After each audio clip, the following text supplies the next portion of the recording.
manera de entender el Estado, que es el Estado de los derechos económicos. Es el Estado que se ha llamado el Estado socialista.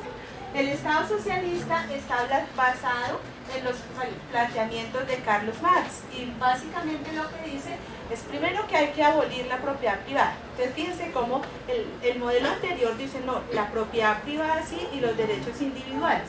Este modelo dice no, dice también que hay que hacer una redistribución de la riqueza, garantía del beneficio material y social para todos los miembros y que se va a luchar por una sociedad sin clases sociales. Ese modelo de Estado se construye en la Revolución Rusa y hubo ejemplos de lo que ocurrió en China, de lo que ocurrió en un contexto más cercano para nosotros es el cubano, donde se trabajó la idea de un modelo que no fuera capitalista, sino que fuera un modelo socialista. Este Estado de Derechos aboga por la distribución de la riqueza, la satisfacción de las necesidades materiales y debe tener acceso a las oportunidades y opciones sociales sin ningún tipo de privilegio ni de discriminación. Entonces ahí tenemos como unas miradas grandes ya de dos modelos de Estado y hay otro tercer modelo de Estado. Ese tercer modelo se llama el Estado Social de Derecho.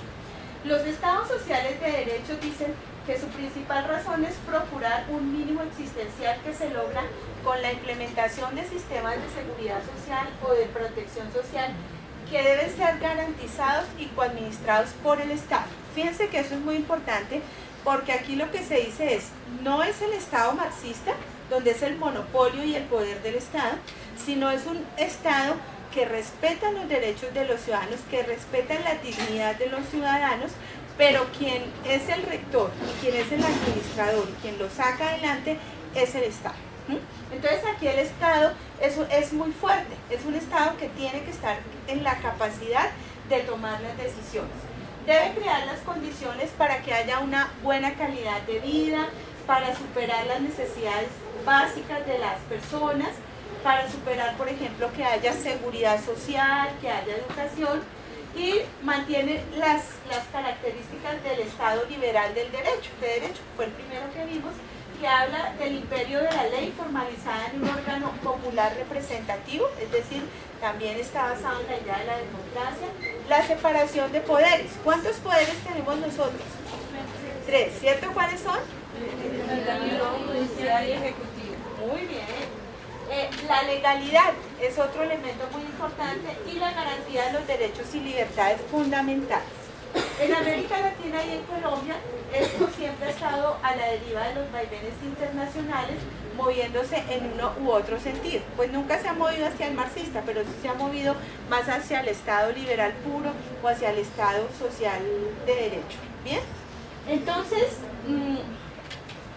también es importante entender que esa manera como están determinados los modelos de Estado, también determinan unos modelos de desarrollo.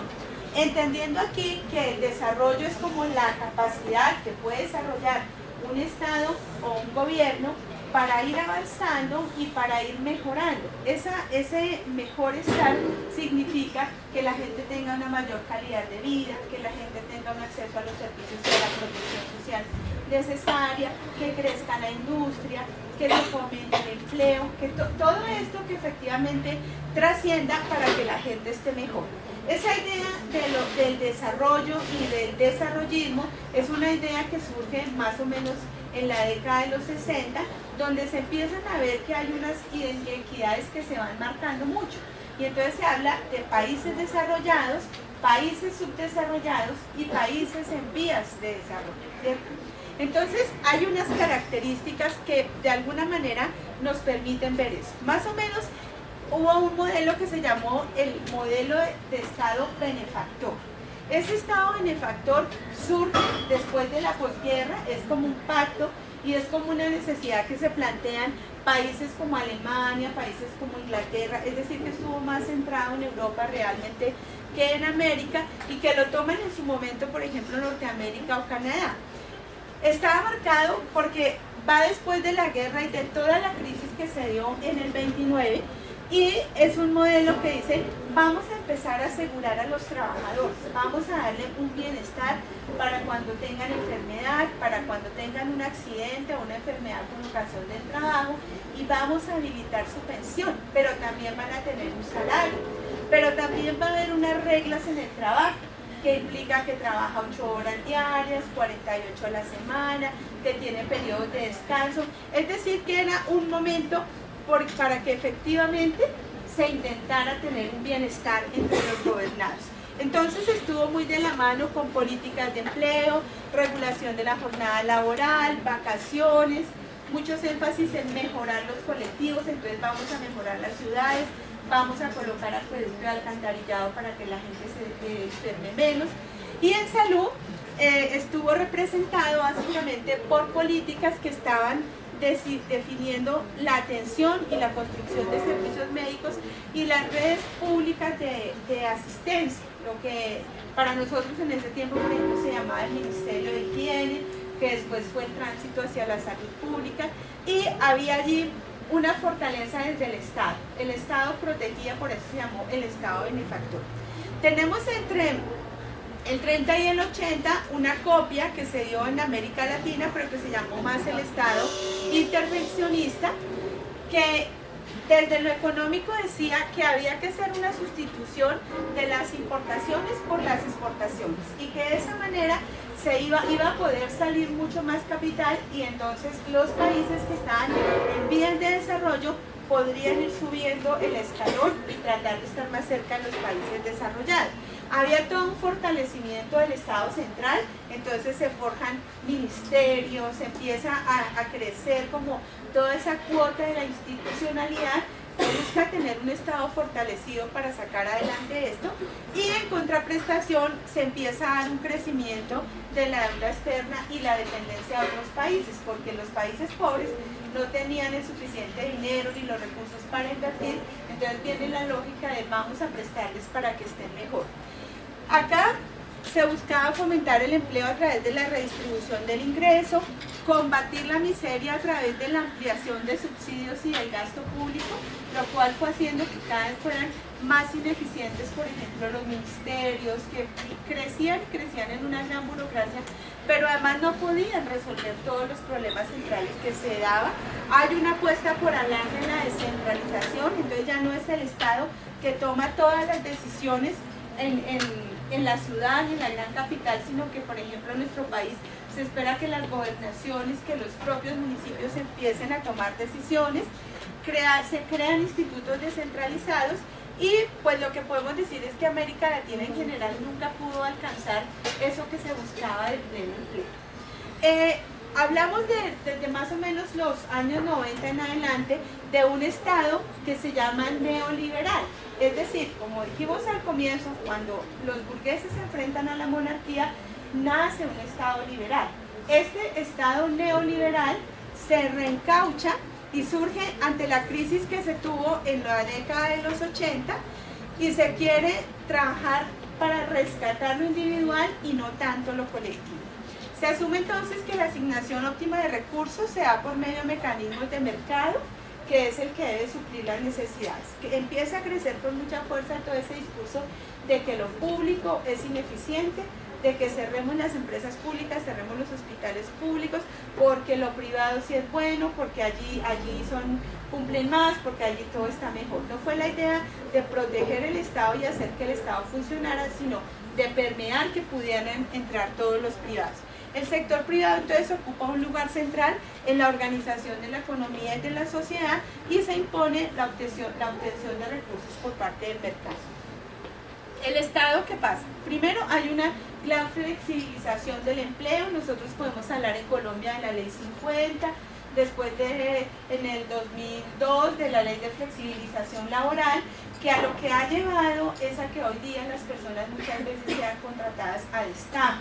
Ahora hablaba con alguna de sus compañeras que decía, pero es que mi papá dice que cuando se ganan las tutelas a él no le pagan, aunque él haya hecho el trabajo.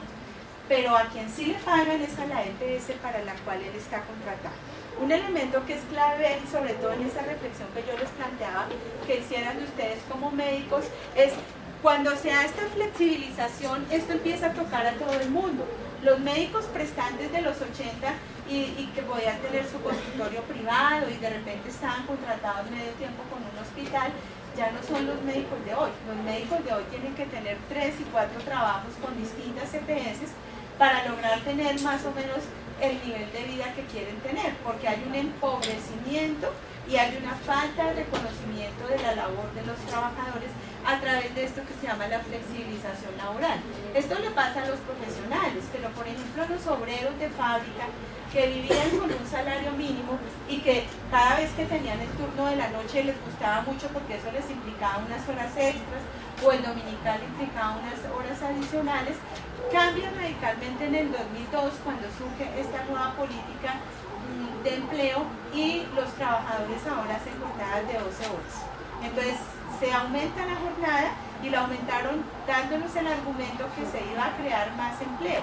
No se creó más empleo, lo que hicieron fue las mismas personas que antes estaban trabajando 8 horas pasaron a hacer trabajos de 12 horas. Entonces esa flexibilización laboral ha tenido un impacto muy fuerte realmente en la calidad de vida de las poblaciones.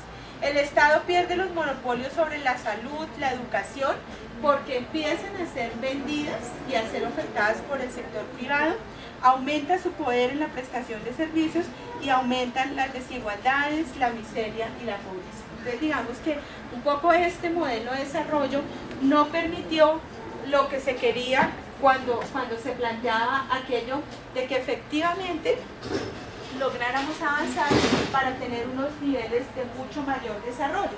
Lo que hemos evidenciado es que cada vez aumentan más las brechas entre los países desarrollados, los que están en vía de desarrollo, y hoy incluso se habla en algunos países del sur africano que son entendidos como que ni siquiera van a tener la posibilidad de seguir existiendo, porque están marcados por la pobreza, por la epidemia del VIH-Sida, por una cantidad de condiciones que cada vez los hacen con menor posibilidad de estar efectivamente saliendo adelante y teniendo un nivel de desarrollo. En ese sentido, entonces en el año 91 en Colombia, ¿qué ocurre?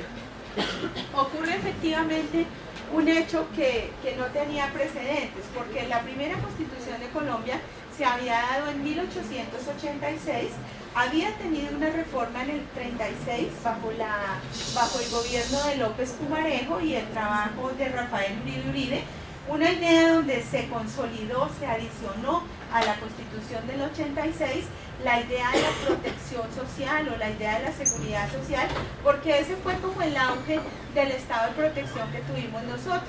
Si alguna vez están de curiosos, ubiquen, ahora se cumplen 100 años del natalicio de López Michelsen y van a hacer muchos eventos y todo eso seguramente van a escuchar cómo se fundaron muchas universidades, empiezan a generarse ministerios, el Ministerio de Salud, por ejemplo, se consolida durante esa década de los 30 porque se está hablando de consolidar los procesos sociales.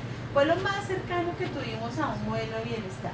En el año de 1991, el país está absolutamente agotado por las guerras, por el conflicto armado, por el tema económico, por muchos problemas, y bajo el liderazgo del Partido Liberal, un grupo de jóvenes empiezan a decirle al gobierno nacional que es necesario colocar una séptima papeleta, o sea, había un proceso de votación donde se iban a votar 6 papeletas para hablar de alcaldes, para hablar de gobernadores, y la séptima papeleta que pedían en ese momento, todos ellos eran estudiantes universitarios, es que se diera una nueva constitución en Colombia.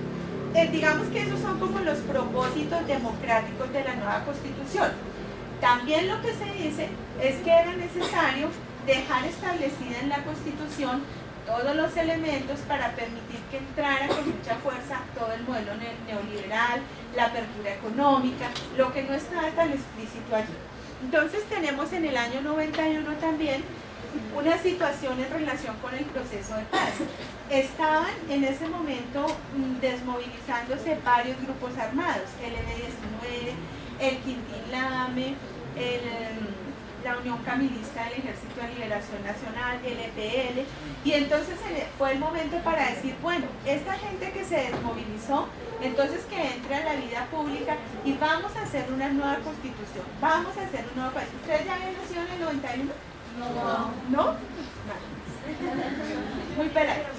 Y entonces, eso para los que lo vivimos era muy emocionante, Por ejemplo, fíjense que los presidentes de la Constitución eran un representante del Partido Liberal, que era Horacio Serpa, un representante del Partido Conservador, que era Álvaro Gómez Hurtado, y un representante como de la izquierda y de esas nuevas fuerzas que se insertaban a la nación, que fue Antonio Navarro Borja. Entonces, a propósito de lo que quiero compartirles, comparto mucho lo que dice el magistrado Gaviria en el video. Realmente la Constitución colombiana es un sueño que se hizo a mucho pulso, y que de lo que se trataba allí, más que una utopía, era tratar de consolidar la justicia en este país. Dado que había un gran agotamiento, había muchos problemas, porque no se lograba superar todo lo que había, y además de esto había mucha pobreza. Entonces, la Constitución, que nace en el año 1991, dice que Colombia es un Estado social de derecho. De acuerdo con lo que acabamos de ver sobre los tipos de Estados, recuerden que el Estado social de derecho es aquel donde el Estado tiene mucho que trabajar, tiene que hacer un ejercicio de liderazgo, de rectoría, porque es el garante de los derechos humanos. Y entonces en esta Constitución nos dicen que el Estado se compromete con la igualdad, con la seguridad social, garantizando los derechos sociales, económicos, culturales e individuales, considerados esenciales para que los miembros del país puedan participar plenamente en la sociedad. Entonces, como ustedes ven, la Constitución es un texto que arranca muy bonito, que arranca efectivamente ratificando que nuestro país es un Estado social de derecho. Entonces, ese Estado social de derecho se ocupa de proteger a los individuos ante todas las consecuencias sociales producto de las distintas contingencias que se puedan dar por el desempleo, o por la incapacidad laboral, o por la jubilación, o por la enfermedad. Todo ello en la medida en que lo estime posible y oportuno, ¿sí? Esa es una discusión muy interesante en todo lo que leímos de la sentencia de la Corte. Cuando la Corte habla de la progresividad, por ejemplo, ¿cierto? ¿En dónde estamos y hacia dónde vamos? Lo mínimo es que si hay algo sobre lo que no se ha establecido ningún lineamiento para garantizar el derecho, se empiecen a generar las políticas, se empiece a escribir el texto, se empiece a decir qué es lo que vamos a garantizar. Y cuando algo ya está garantizado, lo que siempre tenemos es que dar un paso adelante. Uno de los principios de los derechos es la progresividad y no la regresividad. El Estado colombiano, entonces, en ese aspecto, se compromete a garantizar los derechos fundamentales. Fíjense también que nuevamente el texto se gastó como 2 páginas tratando de decirnos, aunque no queremos decir que es un derecho fundamental porque se ha dicho en muchas partes, de todas maneras les vamos a decir que es un derecho fundamental.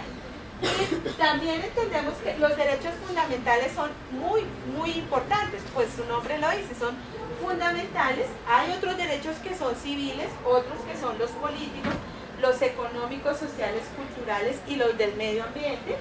Y todos ellos deben tratarse bajo la idea de la dignidad humana.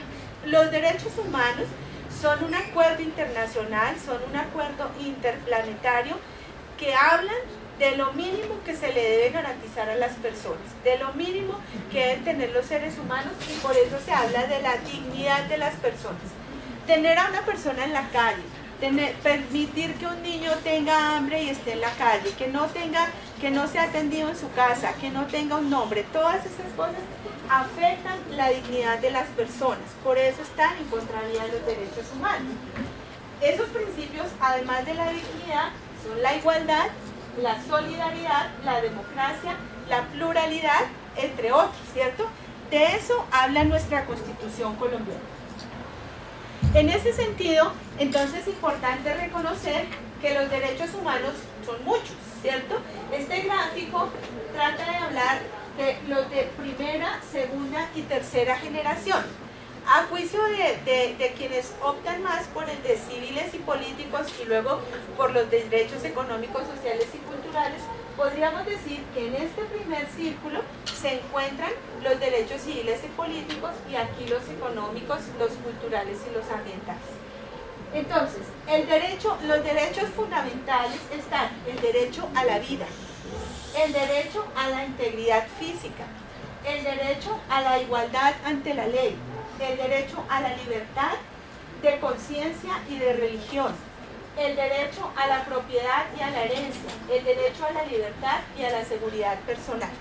Fíjense que en esto de la libertad y la seguridad personal hay uno que nosotros seguramente hemos oído hablar mucho de él. Se llama el habeas corpus. ¿Sí lo han escuchado hablar? Y nos dicen cuando una persona es privada de la libertad, entonces la fiscalía tiene hasta 72 horas para demostrar que esa persona en efecto ha cometido un delito. Si en 72 horas la fiscalía no estaba en condición de hacerlo, esa persona queda en libertad. ¿Recuerdan ustedes este año un caso muy sonado? El chico de los Andes que iba borracho en su Audi por la 26, atropella a unas personas que venían de trabajar en el taxi y pues todos sabemos el saldo. Y el país estaba indignado porque él no fue en primera instancia a la cárcel, porque además el primer mes estuvo en una clínica de reposo, o sea, una cantidad de circunstancias que no eran admisibles ni ante la justicia, ni ante la dignidad. Esos son los temas de los que hablaban Carlos Gaviria y Juan Carlos Henao, ¿cierto? Esos límites realmente de lo ético, esos límites realmente donde lo jurídico no puede irse así. La juez se amparaba diciendo, lo que pasa es que a mí la fiscalía no me demostró porque él es una persona que es un peligro para la sociedad y debe ir a la cárcel.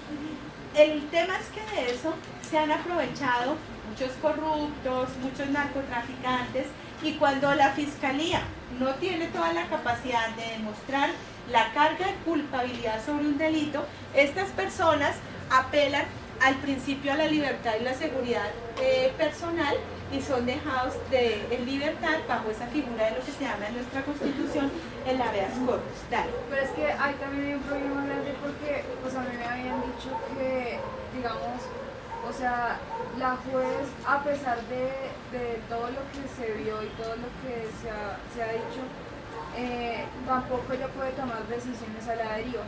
Entonces, según las pruebas que le leen, ella toma las decisiones y lo que pasa es que muchas veces los noticieros y todo eso son muy amarillistas y empiezan a decir muchas cosas que en realidad tampoco son. Entonces, digamos, decían que la juez, que porque lo dejan en libertad, no sé qué, pero es que, digamos, ni siquiera se tenía la prueba concreta de que él estaba en estado de alcoholemia porque le hicieron esa prueba y esa prueba como que se le hicieron ahí a la deriva, pero no estaba, creo que un policía o algo así que en realidad reiterara eso. Y también creo que eso de las 72 horas tampoco se cumplió, entonces pues ahí la juez tampoco podía decir nada y toda la gente como que se recarga y que ay, la juez no quiso hacer nada, que le pagaron a la juez, pero es que ella no puede hacer tampoco tomar esas decisiones y no le dan las suficientes pruebas para hacerlo. Exactamente. Entonces fíjate que ese caso es muy importante. Después el caso pasa a otro juez y el juez le dicta medidas seguramente, y es un poco lo que estaba diciendo, quien es encargado de dar las pruebas es la fiscalía. Si la fiscalía no da un soporte suficiente y necesario, los jueces no actúan por la rabia que tiene o por lo que le genera un acontecimiento, deben actuar en derecho, porque para eso existe la Constitución y para eso existe el derecho. Entonces, sí, claro, todos los colombianos seguramente hubiéramos dicho, es que es como lo mínimo que va a poder resarcirle a esas familias es que el chico esté en la cárcel, pero la juez decía, yo no puedo llevarlo a la cárcel porque no tengo las pruebas, ¿cierto? Yo no sé si escucharon lo que pasó el fin de semana aquí en Bogotá, que en un bar de San Cristóbal, por arriba de la 1 de Mayo con 13, en un sitio donde al parecer hay como con mucha frecuencia riñas y esto, se presenta un llamado a la policía viene, está cerrado el establecimiento, está muy enrarecido lo que pasó, que parece que hubo gas pimienta al interior del establecimiento, hubo una estampida y el caso es que finalmente mueren 6 personas. Esta mañana el comandante de la policía de Bogotá decía a los medios de comunicación, hay un video y el video muestra unas imágenes de lo que estaba pasando afuera, porque pues es un video que está puesto para lo del tema de la semaforización y eso, entonces muestra lo que pasó en el lugar, pero pues por fuera, cómo se movieron las patrullas y todo por fuera. Y él dice, yo no he hablado con los policías, porque puede presumirse después que estoy entorpeciendo las investigaciones. ¿Por qué él está haciendo eso? Porque en otro caso muy sonado, hace más o menos 3 años, un chico, un grafitero, estaba por allá por Pontevedra haciendo sus pinturas en las paredes y resulta muerto, y el comandante de la policía fue al lugar de los hechos en menos de media hora, y acuérdense todo lo que pasó recientemente, que casi no lo nombran, que su ascenso, porque se supone que él interfirió. Entonces fíjense que la justicia y la jurisprudencia es muy, muy importante allí en el detalle. Y eso también es importante para ustedes cuando se trate de situaciones legales, ¿sí? Porque fíjense que ustedes van a estar tomando permanentemente decisiones que afectan la vida de las personas, ¿sí? Decisiones que efectivamente, aunque ustedes digan, no, es que yo estoy contratado por una EPS y yo del derecho no sé, no van a decir que no saben, porque en primer semestre leyeron todo el tema de que hay una constitución sobre salud, y la salud dice que es un derecho en este país, ¿cierto? Entonces, si yo como médico, sabiendo que hay derechos, que están los derechos de los niños, y yo dejo que un niño sea maltratado, que el niño llegue en una condición terrible a mi hospital porque ha sido maltratado, porque no es bien alimentado, y yo no digo nada, yo puedo tener un problema jurídico. Y ustedes dirán, pero es que en mi contrato de trabajo no dice que yo tengo que denunciar o que yo tengo que decir, pero usted es un ciudadano colombiano, y al ser un ciudadano colombiano, esta constitución le atañe y dice que los niños tienen derechos, como todos los seres humanos, o los ancianos, o las mujeres, o los discapacitados, o sea, los indígenas, todo el mundo, ¿cierto? Entonces uno no puede decir, yo solamente soy médico y no soy nada más, porque sí somos mucho más que eso, y somos muchísimo además en la sociedad y en la manera como se toman las decisiones. Lo que nos dice el texto de la tutela de los derechos económicos, sociales y culturales son los que encontramos aquí como de segunda generación.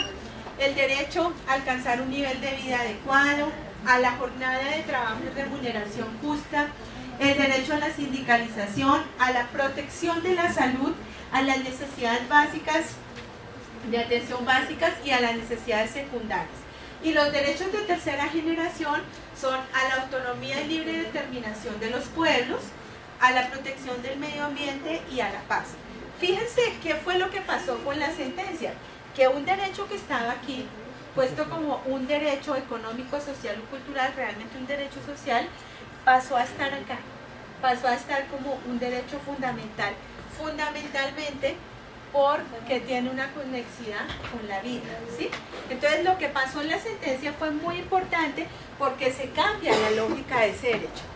¿Por qué se cambia la lógica del derecho? ¿Qué fue lo que pasó en el año 1991? Teníamos allá, la Constitución no fue ni mucho menos un camino de rosas, ¿no? Sino que justamente llegaron allí una cantidad de sectores políticos de la economía que tenían distintos intereses, y entre esos intereses pudiéramos ubicar dos intereses muy centrales: los del grupo que estaba como de la socialdemocracia, y el grupo que tenía un énfasis y un interés más en la apuesta de lo no liberal. Los socialdemócratas decían, hay que apostarle a que Colombia sea un Estado social de derecho, pluriétnico y multicultural. Los del Estado no liberal decían, en esa Constitución lo que hay que colocar de manera clara son los énfasis en los deberes que tienen los ciudadanos. No tanto el tema del derecho, sino el tema del cumplimiento del deber. Y fíjense cómo, si leyeron con atención el texto, hay un lugar muy bonito donde dice, el ciudadano tiene las libertades y los derechos, ¿cierto? Y por ejemplo, cuando habla de las libertades, dice, ¿qué es lo que hace con su cuerpo? Y lo que hace con su cuerpo no es solamente el ejemplo que hizo Juan Carlos Henao de la prostitución o de los enanos, sino es de su propia salud. Usted qué decide hacer con su cuerpo, pero fíjense que no está puesto como el deber del ciudadano, sino como la libertad y la autonomía del ciudadano con su cuerpo, su propia responsabilidad. La expresión de los derechos ciudadanos se deberían dar, aunque fuera por niveles, eso de los DES, y acá la seguridad social era entendida como un derecho irrenunciable, se hablaba de deberes a cargo del Estado, se hablaba de una prioridad social en la inversión estatal, es decir, que hubiese más recursos destinados para lo social, salud, educación, vivienda, recreación, y la separación de poderes y controles y control constitucional con la creación de la Corte Constitucional y la acción de tutela como un elemento de respaldo ante la vulneración de los derechos. Eso decía una parte de los que estaban allí sentados. La Constitución se debatió aquí en Bogotá, en un lugar donde muchos de ustedes hacen el PROM, que es el Centro de Convenciones Gonzalo Jiménez de Quesada, que queda en el centro. Bueno, yo no sé si ya no se hace tanto allá. Pero eso era muy chistoso porque se debatía entre los viernes que salían los constitucionalistas y los niños que llegaban con el super traje para la fiesta del prom. Todo eso se debatía en esos salones y había comisiones, y la comisión que se encargó de debatir el tema de salud estaba así. La atención entonces, por el otro lado, se decía que la atención en salud y el saneamiento debería ser un servicio público, no un derecho, ¿sí? Un servicio público que podrían prestar particulares con regulación del Estado. Esto es toda la entrada del modelo neoliberal, como pueden ubicar ustedes. Una perspectiva asistencialista por grupos vulnerables, como los niños, las niñas, las mujeres y los adultos mayores. Una autonomía de la banca, es decir, liberar una política monetaria y ofrecer toda la posibilidad de la apertura económica. Como ustedes ven, aunque fuera un mismo país el que estaba debatiendo la Constitución, había unos intereses muy marcados y hacían que lo que fuera a salir allí sobre la salud realmente fuera no necesariamente un acuerdo.